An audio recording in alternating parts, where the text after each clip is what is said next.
Bruno Parmentier, bonsoir. Vous êtes économiste, consultant en agriculture et en alimentation. Alors, Emmanuel Macron, à 15h, présenté ses vœux au monde agricole dans le Puy-de-Dôme, en Auvergne. Et il a commencé ses vœux en expliquant qu'il avait renoncé à toutes les cérémonies, sauf pour deux corps de métier, les militaires, qu'il voulait honorer, et le monde agricole. Pourquoi voulait-il adresser un signal aux paysans, comme il les a appelés? Écoutez, bon, faut pas caricaturer, mais au XXIe siècle, c'est les deux professions les plus importantes. Soit les agriculteurs arrivent à nous nourrir dans l'ensemble de la planète et on va vivre à peu près, peut-être, en paix, soit ils n'y arrivent pas et c'est les militaires qui reprennent la main. Donc, effectivement, nous sommes un grand pays agricole et nous sommes un grand pays militaire, ça ne m'étonne pas. Enfin, ils s'occupent aussi des industriels, etc. Alors, nous étions un grand pays agricole. Là, j'ai vu que les Allemands nous avaient dépassés. Et puis, regarde, on a eu des chiffres ce matin sur les faillites en France. Elles ont diminué, sauf dans le monde agricole. Plus 19% de faillites dans le secteur de l'agriculture. Et on a ce chiffre terrible. La moitié des agriculteurs gagnent moins de 350 € par mois. L'agriculture française traverse une crise qu'on ne soupçonne pas, on a l'impression. En tous les cas, les agriculteurs s'en aperçoivent. Bon, et puis, ça pourrait être beaucoup plus grave.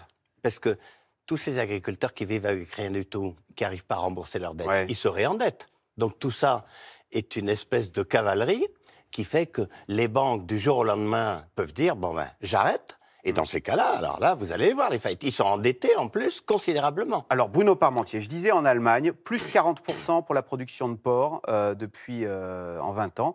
Pourquoi est-ce que les fermes allemandes gagnent de l'argent et pourquoi est-ce que les fermes françaises en perdent? C'est là. Voilà. Alors, est-ce qu'il faut faire du porc de façon industrielle? C'est ce qu'ils font les Allemands? C'est ce qu'ils font, les Allemands. Les fermes-usines? Les fermes-usines. Alors, vous savez, il y a beaucoup d'écologistes en Allemagne, mais ça ne les choque pas du tout. Une ferme de 3000 vaches, ça ne les choque pas du tout. Une ferme de 10 000 porcs. Où on récupère les bousses de vaches qui font l'électricité derrière. Et donc, quelque part, ils ont vu ça comme une activité industrielle. Mais c'est aussi un pays où, pour déjeuner, on ne prend que 10 minutes, en prenant du pain de mie. Moi, dans le mot pain de mie, il y a le mot pain qui me choque, et carré, avec du jambon carré, du fromage carré.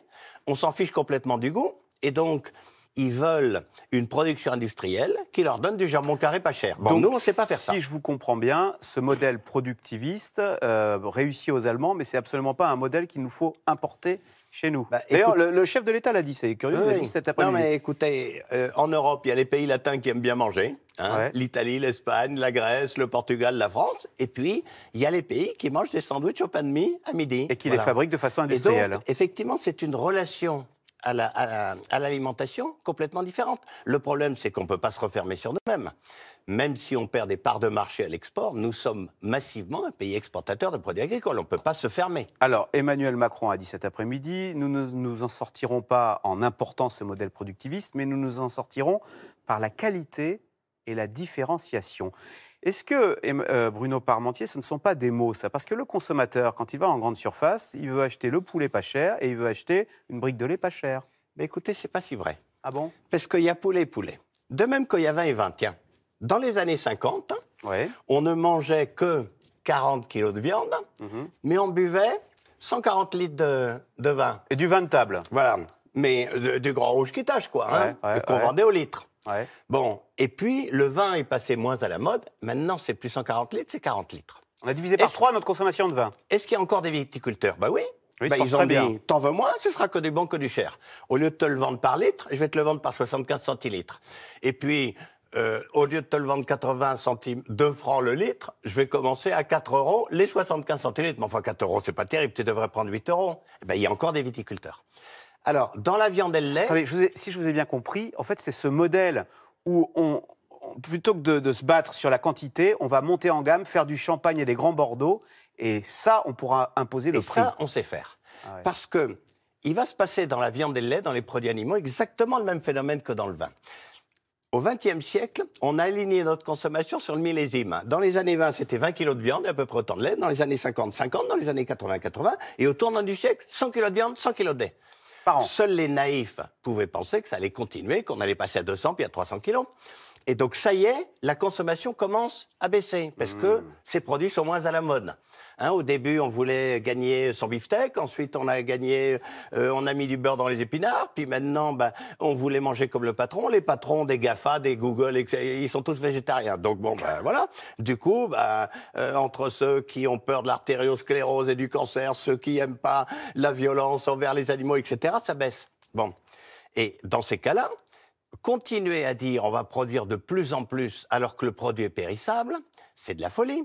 Il faut organiser le passage massif d'une industrie qui est devenue industrie basée sur la quantité à quelque part une production ultra ciblée basée sur la qualité. Mais par exemple, regardez, le poulet de Monsieur Doux, qui n'est pas réputé pour ses qualités au départ, je suis désolé, il avait plein de problèmes, mais le poulet de Loué, à Loué, tout le monde se loue du poulet de Loué. Quand on mange moins de poulet, on veut du poulet qui a eu un peu d'émotion de manger un ver de terre une fois dans sa vie. On veut du fermier et non plus des poulets en batterie. Et dans le lait, c'est pareil. Le lait de base, c'est pas terrible, mais le lait bio en ce moment se porte très bien. Le fromage de comté se porte très bien. Le Saint-Nectaire où a été Macron se porte très bien parce qu'il y a lait et lait, il y a fromage et fromage.